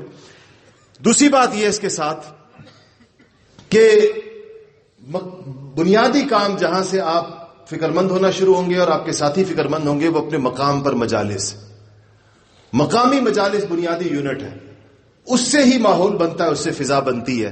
یہ مجلس ہمیں، اگر آپ امام ہیں تو آپ کی مسجد میں، یا آپ محلے میں رہتے ہیں تو آپ کی مسجد میں، آپ کے گھر میں، آپ کی بیٹھک میں، آپ کی دکان میں، آپ کے اسکول میں، آپ کے ہاسٹل میں، آپ کی کالج میں، یونیورسٹی میں، ہر جگہ یہ مجلس ہو سکتی ہے اور ہر فرد کر سکتا ہے. ہمارے ایک ساتھی ہیں نیو یارک کے اندر، وہ اپنی مجلسی کارگزاری بھیجا کرتے تھے کہ الحمدللہ مجلس ہوئی اور فلانی کتاب سے تعلیم ہوئی اور اس کے بعد جو ہے یہ ذکر ہوا اور اس کے بعد جو ہے یہ دعا ہوئی. پوری جو مجلس کے اعمال سارے لکھے ہوتے تھے اور آخری سطر میں لکھا ہوتا تھا کہ مجلس میں صرف بندہ اکیلا ہی شریک تھا، ایک ہی بندہ تھا، کام سارے ہوئے مجلس کے اندر. اوپر پڑھنے والا سوچتا تھا کہ ابھی نیچے ہوگا کہ پتہ نہیں 2000 کا مجمع تھا یا 5000 کا، اتنے سارے کام ہوئے. وہ پتہ بندہ نیچے ہمیشہ اکیلا ہی ہوتا تھا شروع کے اندر. آج اس اکیلے بندے کی مجلسیں آپ جا کر دیکھیں اور آج جا کر اس کا کام صرف اس شہر میں نہیں، نیو یارک کے اندر، الحمدللہ پورے امریکہ میں اس کی مجلسیں دیکھیں، علماء اس سے بیعت ہیں اور اس کا حلقہ دیکھیں، اس کا کام دیکھیں تو آپ حیران ہوں گے. آپ سوچیں گے بنیاد وہ ایک فرد کی مجلس تھی. تو آپ بتائیں یہ ایک فرد والی مجلس آپ میں سے ہر شخص کر سکتا ہے یا نہیں کر سکتا؟ ایک فرد والی مجلس. آپ مجلس سے یہ نہ سوچیں کہ مجلس کا مطلب یہ ہوتا ہے کہ اتنا اجتماع اکٹھا کریں اپنے گھر کے اوپر یا اتنا اجتماع اکٹھا کریں اپنی مسجد کے اندر تب ہم اس کو مجلس کہتے ہیں. اتنے لوگ نہ ہو تو ہم اس کو مجلس نہیں کہتے. مجلس ایک آدمی کی بھی ہو سکتی ہے. ایک اور ہمارے ساتھی کینیڈا کے اندر ہے، آپ ان کے جو ساتھی وہ دیکھتے ہیں کارگزاریاں جو ہمارے بین الاقوامی آتی ہیں سنتے ہیں، آپ نے دیکھا ہوگا جب بھی ان کی مجلسی کارگزاری ایک سال سے تواتر کے ساتھ بغیر ایک ناغے کے آ رہی ہے. مجلس کے دو شریک ہیں، ایک وہ ہے اور ایک اس کی بیوی ہے. اتنی کامیابی تو اس کو ہے. ہو سکتا ہے بعض لوگوں کو یہ کامیابی بھی حاصل نہیں ہوتی کہ بیوی کو ساتھ بٹھا لیں تو چلے خود تو ہیں کم سے کم. اگر بیوی ساتھ بیٹھنے پہ راضی نہ ہو تو آپ خود تو ہیں. اس لیے میں نے دوسری شرط دوسرے نمبر پہ سنائی کہ ہر بندہ اس کا مکلف نہیں ہے. تو وہ دو بندے، وہ بیچارے ایک ایسی یونیورسٹی میں پڑھتا ہے، وہاں پی ایچ ڈی کر رہا ہے کہ وہاں پر جو ہے وہ اس جس بلڈنگ کے اندر وہ رہتا ہے اس میں کوئی اور مسلمان نہیں ہے. تو یہ دو میاں بیوی ہیں، باقی ساری بلڈنگ کے اندر غیر مسلم رہتے ہیں. تو بھائی یہ دونوں اپنی ذکر کی مجلس کرتے ہیں اور پابندی سے اپنی مجلس کی کارگزاری بھیجتے ہیں کہ یہ مجلس الحمدللہ ہو گئی. ہاں کبھی کبھار اس میں اور لوگ شریک ہوتے ہیں، مجلس سے پتہ چلتا ہے کوئی ایسا ہفتے میں ایک دن ایسا بھی آتا ہے کہ اس میں اور مسلمان جو یونیورسٹی میں پڑھتے ہیں وہ لوگ وہاں پر شریک ہوتے ہیں. تو یہ مجلس بنیاد ہے. اگر آج آپ حضرات اس اجتماع کی، میں کہتا ہوں کہ محنت ان خدمت والوں کو وصول ہو جائے گی. یقین کریں یہ اتنا اجتماع کا انتظام اس مجمع کا، یہ جو حضرات اس سے واقف نہیں ہیں وہ اس کی مشکلات کا اور اس کے مجاہدے کا تصور نہیں کر سکتے. دیکھیں یہ کیسی، ہم کس جگہ بیٹھے ہوئے، ہمارے چاروں طرف پہاڑ ہے اور یہ ایک میدان ہے. یہاں پانی کی کمی ہے، بجلی سرے سے نہیں ہے، گیس کا تو تصور بھی نہیں ہے. یہی بنیادی ضروریات سمجھی جاتی ہیں نا، پانی بجلی گیس، تین باتیں، تینوں نہیں. پانی اب الحمدللہ اللہ پاک نے دیا ہے لیکن بڑی مشقت سے. 10 کنویں کھودو تو 1 یا 2 میں سے پانی نکلتا ہے، وہ بھی کبھی کافی ہوتا ہے، کبھی دعاؤں کے بل بوتے پر چل رہا ہوتا ہے. اسباب کے درجے میں پانی تو ہمیں نظر نہیں آتا لیکن خدا جانے اس مجمع کو پورا کیسے ہوتا ہے. یہ اللہ جل شانہ اپنے خاص فضل و کرم سے پورا فرماتے ہیں. ہمیں تو سمجھ ہی نہیں آتا، ہمارے یہ تو سارا کام ہی سمجھ میں نہیں آتا. آپ میں سے اگر کسی کو پروگرام کرانے، جلسے کرانے کا تجربہ ہو، وہ بتائے کہ اس مجمع کو کھانا کھلانا اور اتنے وقت میں جتنے وقت میں یہاں یہ مجمع کھانا کھاتا ہے، یہ اتنا کھانا پکتا کیسے ہوگا، پکاتا کون ہوگا، لاتا کون ہوگا، یہ ہزاروں برتنوں میں ڈلتا کیسے ہوگا، پھر یہ سارا مجمع بیٹھتا ہے، پھر یہ اٹھتا ہے، پھر یہ سارے برتن چشمے زدن میں ایسے غائب ہوتے ہیں جیسے جنات اٹھا کے لے گئے سب کو. ایک دفعہ میں اندازہ لگا رہا تھا کہ اتنے مجمع کے برتن کتنے ہوں گے. 4 افراد بیٹھتے چلے جائیں رمضان شریف کے اندر، یہ 10, 15, 20 ہزار برتن بنتا ہے. 15, 20 ہزار برتن جو لگتا ہے اور اٹھتا ہے، آپ سیکنڈوں کا حساب لگائیں تو یہ تو گھنٹوں کی کہانی ہے ساری کی ساری. ایک کھانے پر کئی گھنٹے لگنے چاہیے. یہ 20-25 منٹ میں، 30 منٹ میں سارا مجمع کیسے فارغ ہو جاتا ہے؟ یہ اللہ جل شانہ کا خاص فضل و کرم ہے، اس کی خاص الخاص عطا ہے جو یہاں پر وہ برستی ہے. اور ان ساتھیوں کی یہ قربانی ہے اور ان کا مجاہدہ ہے. یہ پورا ہم سب تو تیار آتے ہیں اور تیار اس مجمع سے چلے جاتے ہیں. یہ مشقت خدا جانے کب سے شروع ہوئی ہوتی ہے، اجتماع سے کتنا پہلے. پھر اس اجتماع کی سمیٹی چلتی ہے. یہ سب ٹھکانے لگ جائے گی اگر ایک نیت آپ آج اپنے ساتھ لے کر واپس چلے جائیں اپنی جگہ پر کہ میں واپس جا کر اپنے گھر میں یا محلے میں یا بیٹھک میں یا مسجد میں یا بازار میں کہیں پر بھی ایک مجلس ضرور قائم کروں گا. جن کا ارادہ ہے وہ انشاءاللہ کہیں. ارادہ آپ کا. اتنے ہزاروں لوگوں نے ہاتھ کھڑے کیے ہیں, اس کا مطلب یہ ہے کہ انشاءاللہ اتنی ہزاروں مجلسیں یہاں سے زندہ ہو گئی اس اجتماع سے انشاءاللہ. صحیح ہے انشاءاللہ. اس کو پکی بات سمجھے نا. یہاں تو آپ کو پتہ ہے حضرت کو جاننے والے کہ حضرت کے ہاں تو کوئی ارادہ معمولی سی بات بھی, ہم تو منہ سے بات نکالتے ہوئے اتنا ڈرتے ہیں کہ بعض باتیں ہم کہتے تھے ارادہ ہے یہ, تو یہاں تو ارادہ بھی پکی بات کرنی پڑتی ہے. وہ جو بالکل دور دراز کے ارادے ہوتے ہیں اس پر بھی پختگی کے ساتھ کھڑا ہونا پڑتا ہے. سمجھے نا آپ اس بات کو. تو ایک دوسری بات یہ تھی. تیسری بات اس کے ساتھ یہ ہے کہ ظاہر بات ہے کہ ان مجالس میں آپ کو کوئی تعلیم کرنی پڑے گی, ان مجالس میں کوئی بیان کرنا پڑے گا. اس بیان اور اس تعلیم کا اس فکر کے ساتھ ہم آہنگ ہونا ضروری ہے. اس کے لیے آپ نے بیانات بھی سنے, اور دوسرا اہم ترین ذریعہ اس کے لیے کتابیں ہیں جو حضرت نے لکھی ہیں, اور ہر اہم موضوع پر الحمدللہ. البرہان کے نام سے حضرت کی تفسیر 3 جلدیں چھپ گئی ہیں الحمدللہ. اخلاق اور ایمانی صفات پر جو 2 جلدیں ہیں بہت بہترین کتاب ہے. اور حقوق و آداب کے نام سے کتاب ہے جس سے ہم تعلیم کراتے ہیں, اس سے پتہ چلے ہم پر کس کس کا حق ہے اور پھر اس حق کی ادائیگی کا ادب کیا ہے. تعلیم کے لیے بہترین کتاب ہے. اصلاحی مجالس ہیں, اس سے تعلیم ساتھی کراتے ہیں. تو الحمدللہ یہ کتابیں یہ اس فکر کو سمجھنے کے لیے اور اس کو آگے پہنچانے کا بہترین ذریعہ ہیں. ان کتابوں کو خود بھی پڑھیں اور علماء کے لیے, اپنے علاقے کے ائمہ کے لیے دوسروں کو تحفے کے اندر بھی دیں, اپنے گھروں میں بھی لے کر جائیں, مستورات کو بھی دیں پڑھنے کے لیے, اور ان سے تعلیم بھی کرائیں. اس کا بھی اہتمام کریں گے انشاءاللہ. یہ کتابیں آپ کے پاس موجود ہوں ساری, اور اسے تعلیم بھی کریں, گھروں کے اندر بھی رکھیں, خواتین کو بھی دیں پڑھنے کے لیے. اپنے علاقے میں جن ساتھیوں کو آپ اپنے ساتھ جوڑنا چاہتے ہیں یہ کتابیں ان کو دیں. الحمدللہ اس کا بڑا, جو بھی تھوڑا پڑھنے کا شوق رکھنے والا بندہ ہو اس کو اس سے بہت زیادہ فائدہ ہوتا ہے. گھروں میں تعلیم اس کے ساتھ ضرور شروع کریں. ہم لوگ الحمدللہ اتنے مواقع مردوں کو ملتے ہیں اور اس سے ہمیں اللہ پاک ایک توفیق دیتے ہیں. خواتین کی ہم فکر نہیں کرتے اپنے گھروں میں, ان کی دینداری کی کیا صورت ہوگی. اس کے نتیجے کے اندر گھر میں جب ایک شخص, حضرت لاہوری رحمۃ اللہ علیہ کے میں ملفوظات پڑھ رہا تھا کل, مجھے کسی نے دیے. حضرت لکھا کہ ایک شخص میری مجلس میں آیا کرتا تھا, بڑا کاروباری آدمی تھا اور لندن کے اندر اس کا کاروبار چلتا تھا. تو کہنے لگے کہ وہ میری مجلس میں آتا تھا, متاثر ہوا گھر کے اندر, اس نے خود دیندار ہو گیا, گھر والوں کی فکر نہیں کی. تو بیوی اور بچے اسی جیسے مالدار گھروں کا طرز ہوتا ہے اسی طرح پرانی طرز پر رہ گئے. فرمانے لگے بیمار ہوا بہت زیادہ, میں اس کی عیادت کے لے گیا. تو مجھے کہنے لگا کہ حضرت آپ کی مجلسوں کی برکت سے خود تو مجھے بہت فائدہ ہوا, گھر میں نے محنت نہیں کی, اب میں اوپر پڑا ہوا ہوں. یہ بیوی مجھے کہتی ہے کہ تو وہابی ہے تو تجھے جو ہے وہ کھانا دینے کے لیے اوپر میں نہیں جاؤں گی, نہ اوپر پہنچاؤں گی, تو نے کھانا ہوا کرے تو نیچے آ جایا کر. اور کہتا ہے نا بیٹے بھی میرا خیال نہیں رکھتے. کہتے ہیں میں بیوی پر اور بچوں پر محنت نہیں کر سکا, اب یہ آخری عمر جو ہے ان کی اس بے توجہی, بے اعتنائی اور بدسلوکی کا شکار ہو. تو یہ اس وجہ سے ہوتا ہے جب انسان اپنے گھر پہ محنت نہیں کرتا. گھروں کے اندر تعلیم کا ضرور اہتمام کریں, ان کتابوں سے پڑھ کر مستورات کو سنائیں, جو باتیں یہاں پر آپ سنتے ہیں وہ بھی جائیں. چوتھی بات یہ تھی. پانچویں بات میں نے آپ سے مکتب کے بارے میں عرض کی تھی. پہلے عرض کی, میں کہتا ہوں اس کی نیت بھی آپ کریں. یہاں جو مکاتب کا نظام تحریک ایمان و تقویٰ کے تحت قائم ہوا ہے, یہ مربوط نظام ہے جو مرکز سے جڑا ہوا ہوگا. اس مرکز کے اس مربوط نظام کے تحت اپنے اپنے مقام کے اوپر ایک مکتب کم سے کم قائم کرنے کی پکی نیت کر لیں انشاءاللہ, کہ ایک مکتب میں قائم کروں گا, اور وہ اس سے جتنے بچے اس کے آس پاس وہ علاقے میں ہوں گے, اپنے علاقے میں آپ کی ضرورت نہ ہو, کسی دور دراز دیہات میں قائم کر لیں, کسی دور دراز دیہات میں قائم کر لیں. لوگوں نے مکتبوں کی نیت کی ہے. ایک آدمی تھے, کاروباری تھے, اپنی زندگی کے اندر نیت کی تھی کہ میں 10,000 مکتب قائم کروں گا, 10,000 مکتب. تو ایک دفعہ کسی نے ان سے پوچھا تھا کتنے مکتب قائم ہوئے, 1,500 قائم ہو گئے, 8,500 باقی. تو ایک بندہ 10,000 مکتبوں کی نیت کر سکتا ہے, تو ہم ایک مکتب کی نیت تو کر سکتے ہیں. تو اس کا ارادہ سب کا ہے انشاءاللہ. اس کی تفصیل آپ کو یہاں مرکز کے اندر جو مکتب کا دفتر ہے اس سے آپ کو اس کی تفصیلات مل جائیں گی, اور اس کا نصاب جو ہے وہ کتابوں کی دکانوں کے اوپر موجود ہے. چھٹی بات یہ ہے کہ مقامی مراکز ہر جگہ پر آپ کی ضرورت ہے. دارالایمان و تقویٰ کے نام سے ہمارے مراکز قائم ہوتے ہیں, لیکن ان کے قائم کرنے کی اپنی شرائط ہے, اور اس کا بھی یہاں مرکز میں باقاعدہ مشورے کا اہتمام ہے, اور اس کی اجازت ہے, اس کے باقاعدہ ترتیب ہے.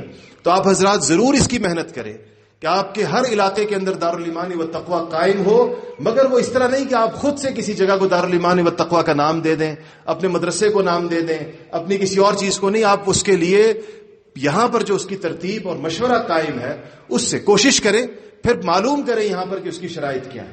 ان شرائط کے تحت اور یہاں مرکز کی اجازت سے اپنے اپنے علاقوں کے اندر اس بات کی کوشش کریں کہ دار الایمان و تقوی قائم ہو. وہ یہ مرکز آپ کی ضرورت ہوگی، آپ کے جڑنے کی جگہ ہوگی، آپ کے بیٹھنے کی جگہ ہوگی، آپ کی مجالس کی جگہ ہوگی، اور وہاں پر نئے ساتھی آپ کو اس کے ذریعے سے آپ جوڑنے میں، اور یہ جس طرح یہاں ایک ماحول ہے آپ بھی کوشش کریں گے کہ وہی ماحول وہاں مقامی مرکز کے اندر بھی قائم. اور آخری بات، اس اجتماع میں دعا ہوگی انشاءاللہ، اور دعاؤں کے ساتھ ساتھ یہ بڑی مبارک دعا ہوتی ہے، اور الحمدللہ ہم نے دیکھا ہے کہ اس اجتماع میں ہونے والی دعاؤں کو اللہ پاک خصوصیت کے ساتھ شرف قبولیت عطا فرماتے ہیں. تجربہ ہے اس پر. اور دعاؤں کے ساتھ ہمارے ان بزرگوں کو دعاؤں میں ضرور یاد رکھیں جو اس قریب کے وقت کے اندر ہم سے رخصت ہوئے ہیں، خصوصاً ہمارے شیخ، ہمارے بزرگ حضرت مولانا عزیز الرحمان ہزاروی صاحب رحمۃ اللہ علیہ. اس اجتماع کی رونق ہوا کرتے تھے، آخری دعا بھی فرماتے تھے، بیان بھی فرماتے تھے، اور پہلے دن کے ساتھ اس کام کے ساتھ ہمارے حضرت کے ساتھ ان کی شفقت ہم سب پر ایسی شفقتیں تھیں کہ بیان سے باہر ہے. اور جو اہتمام فرمایا کرتے تھے تشریف آوری کا بھی، آپ کو جو نصیحتیں، جو چیزیں وہ فرمایا کرتے تھے، دیکھیں چند مہینے میں آج میں صاحبزادہ صاحب عتیق الرحمان صاحب مولانا کو عرض کر رہا تھا کہ حضرت کہتے تھے لوگوں سے کہ بس اب اپنے ٹینٹ لے کر آیا کرو. ان کو یہ بڑی فکر ہوتی تھی کہ حضرت کیسے سنبھالیں گے اس مجمع کو. ہر سال آپ سنتے تھے، میں بھی سنتا، ہم سب سنتے تھے، یہ مجمع حضرت کیسے سنبھالیں. آپ کو یاد ہے آپ سے کہتے تھے ہر دفعہ کہ اپنے ٹینٹ لایا کرو، اپنے خیمے لایا کرو، اپنا نظم بناؤ.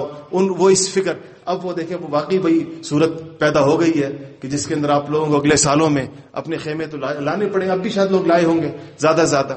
تو ان حضرات نے بڑی امیدیں اور توقعات اس کام سے وابستہ کی ہوئی تھیں، بڑا مخلصانہ اور الہیت کا تعلق تھا. اسی طرح ہمارے حضرت مولانا یوسف مطالعہ صاحب رحمۃ اللہ علیہ شیخ کے خلیفہ لندن میں، وہاں سے جو ان کے پیغامات آیا کرتے تھے، جو وہ واٹس ایپ پر وائس میسیجز بھیجا کرتے تھے، ایسے خوش ہوتے تھے. یہ اجتماع کی کارگزاری اور رمضان شریف کی کارگزاری جب ان کو جاتی تھی تو ایسے نہیں لگتا تھا کہ حضرت لندن میں بیٹھے، ایسے لگتا تھا جیسے اس مجمع میں بیٹھ کر خوش ہو رہے ہیں.